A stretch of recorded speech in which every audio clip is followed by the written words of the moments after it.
안녕하세요. 삶의 품격을 도하는 말씀 지혜 토크입니다. 이번에 김삼동 목사님께서 소개해 주실 책은 카터 콜론의 180도 크리스천입니다. 네, 오늘 저희는 카터 콜론 목사님의 메시지를 통해서 이 시대 신앙인들에게 던져지는 아주 강력한 질문들을 좀 함께 들여다보려 합니다. 제목 구대인데요. 영적인 안주에서 벗어나서 하나님께로 완전히 180도 돌아서라, 이런 촉구를 담고 있습니다. 시작부터 상당히 강렬하죠. 저자가 직접 겪은 9.11 테러 전후의 경험을 시작으로 해서 오늘날 교회가 처한 영적 현실과 개인의 신앙적 결단까지 정말 외면하기 어려운 그런 도전들을 던지고 있습니다. 맞습니다. 그래서 이 책의 핵심 주장들을 하나하나 살펴보면서 이 시대를 살아가는 크리스찬으로서 우리는 어떤 모습이어야 하는지, 또 무엇을 준비해야 하는지 함께 고민하는 시간을 가져보려고 합니다. 청취자 여러분도 이 여정에 동참해 주시면 좋겠습니다. 자, 그럼 그 깊은 이야기 속으로 한번 들어가 볼까요? 책의 포문을 여는 건 정말 잊을 수 없는 경험담인데요. 9.11 테러 몇 달 전이었죠.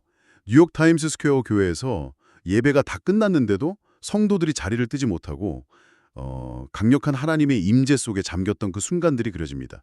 계획에 없던 깊은 침묵과 기도가 막 몇 시간이고 이어졌다고 하더라고요. 저자는 그 경험을 히브리서 4장 16절 말씀에 비추어 해석하거든요. 때를 따라 돕는 은혜를 얻기 위하여 은혜의 보좌 앞에 담대히 나아갈 그 준비를 시키신 시간이었다는 거죠. 다가올 큰 재난, 바로 9.11 테러를 앞두고 하나님께서 당신의 백성들을 영적으로 무장시키셨다는 그런 해석입니다. 마치 다가올 일을 미리 알리시고 대비시키는 어떤 하나님의 일관된 패턴처럼 보이기도 하고요. 그런 준비의 시간이었다는 거군요. 그 준비가 실제 상황에서 어떻게 발현되었는지가 참 인상 깊었습니다. 9.11 당일 성도들이 처음엔 충격과 슬픔으로 울부짖었지만 네. 누군가 우리는 이 순간을 위해 훈련받았다 하고 외치자 즉시 행동에 나섰다는 그 대목이죠. 그렇죠.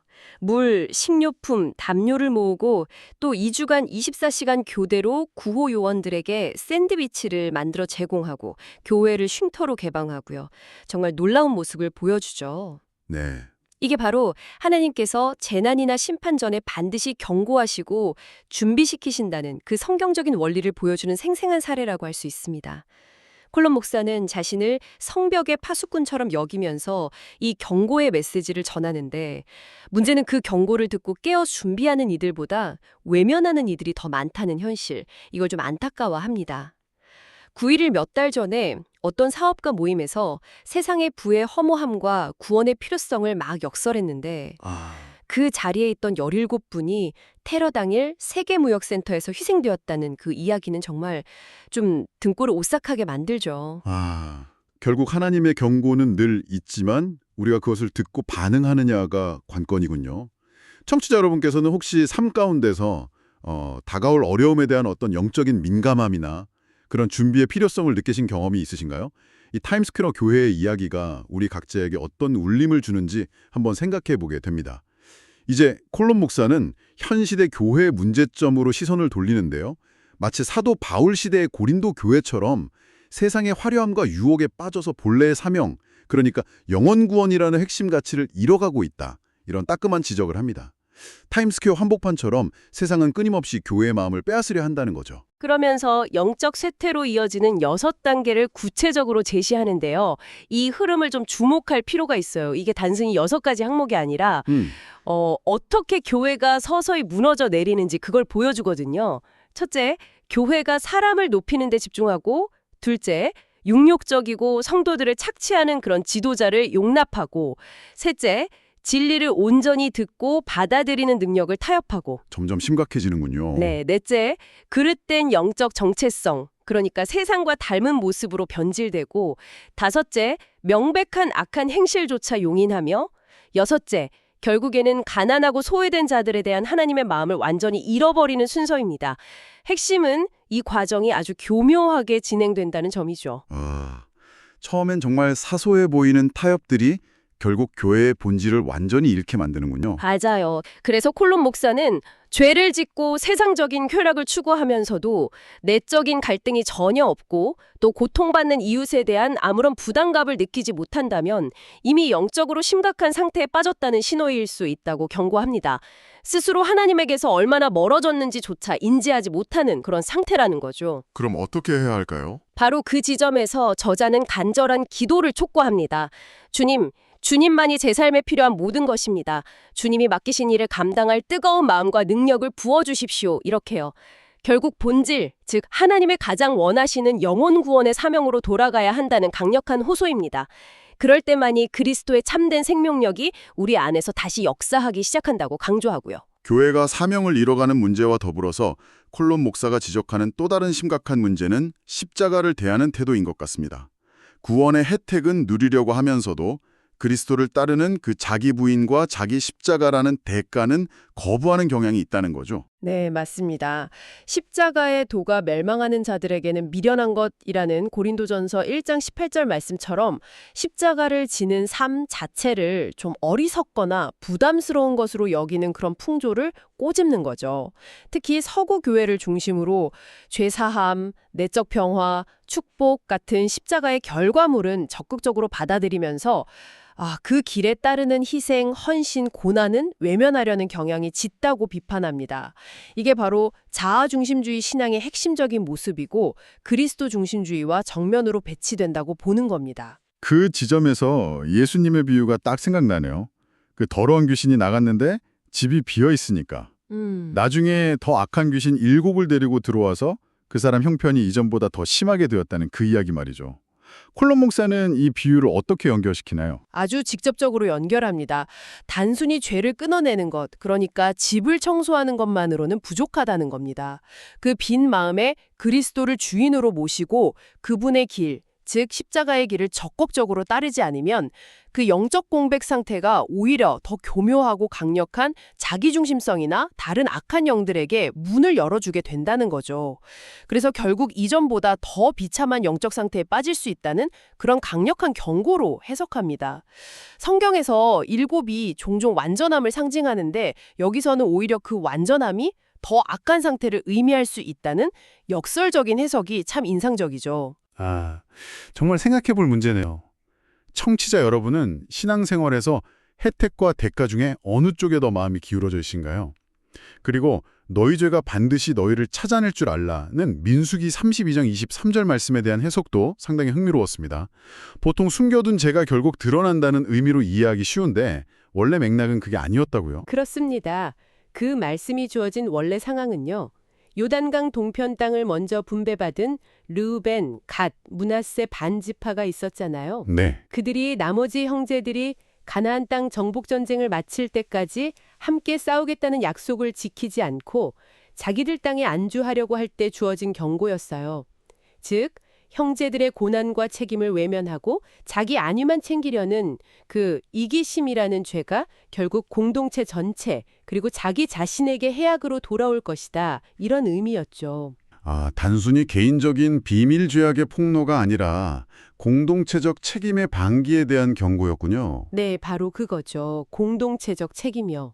그 해석이 갈라디아서 6장에 사람이 무엇으로 심든지 그대로 거두리라 하는 말씀과 자연스럽게 연결되는군요.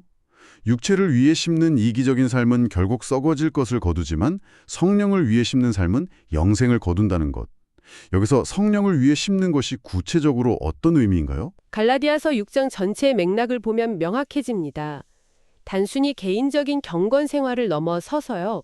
서로의 짐을 함께 지고 선을 행하되 낙심하지 않으며 특히 믿음의 가정들, 그러니까 공동체 안의 형제자매들에게 더욱 힘쓰고 또 범죄한 자를 온유함으로 바로잡고 가르치는 자와 좋은 것을 함께 나누는 등등 아주 구체적이고 공동체적인 사랑과 책임의 실천을 의미합니다. 아하. 자기 육신의 만족이 아니라 성령의 인도하심을 따라서 타인을 섬기고 공동체를 세우는 삶, 그 자체가 바로 성령을 위해 심는 것이라는 거죠. 결국 자기중심적인 삶은 혼란과 무질서를 낳지만 기꺼이 마음을 다해 나누고 섬길 때 하나님의 집, 즉 교회 공동체에는 평화와 거룩한 질서가 임한다는 말씀이네요. 네, 맞아요.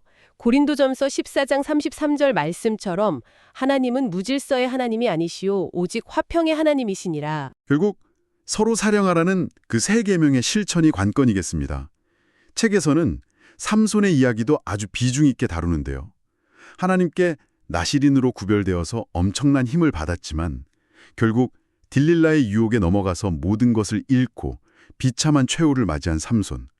그의 실패가 오늘날 우리에게 주는 경고는 뭘까요? 콜럼 목사는 삼손이 들릴라의 의도를 분명히 알면서도 그 위험한 관계와 장난을 멈추지 못했다는 점을 아주 날카롭게 지적합니다. 들릴라는 노골적으로 삼손의 힘의 근원을 캐내려 했고 삼손은 그걸 알면서도 아슬아슬한 줄타기를 계속했죠. 이게 바로 이번 한 번만 더, 내일부터는 끊어야지 하면서 죄와 유혹과 타협하는 우리의 모습과 정확히 같다는 겁니다. 진리를 알면서도 당장의 쾌락이나 관계 때문에 그 유혹, 즉 들릴라와 동행하려 한다는 거죠. 그 유혹하는 영이 결국 우리 안에 그리스도 생명, 그러니까 영적인 힘의 근원을 노리고 있다는 것을 깨달았다면 즉시 돌아서야 한다고 강력하게 경고하고 있습니다. 그 결과 오늘날 많은 교회나 그리스도인들이 삼손처럼 하나님이 주신 본래의 힘과 사명을 잃어버린 채 영적으로 눈이 먼 상태로 그저 습관적인 종교 활동, 그러니까 맷돌 돌리기만 반복하는 그런 비극적인 상태에 있을 수 있다는 지적은 정말 섬뜩합니다. 네, 영적인 능력에 고갈된 줄도 모르고 하나님의 초자연적인 역사나 살아있는 소망 없이 그냥 형식만 남은 신앙생활을 하고 있을 수 있다는 거죠. 하지만 콜롬 목사는 절망만을 이야기하진 않죠. 네, 그렇습니다. 오히려 이런 어두운 현실 속에서 진정한 희망의 길을 제시하는데요. 바로 아모스 9장 11절의 약속. 그날에 내가 다윗의 무너진 장막을 일으키리라. 는 이 말씀에 주목합니다. 이건 단순히 옛 성전의 물리적 재건이 아니라 하나님의 방식대로 기록된 말씀 그대로 하나님을 다시 찾고 따르는 그런 영적 회복을 의미한다고 해석합니다. 그 회복의 열쇠는 무엇이라고 보나요? 두 가지를 강조합니다. 첫째는 말씀을 더하거나 빼지 않고 있는 그대로 영과 진리로 받아들이는 태도입니다.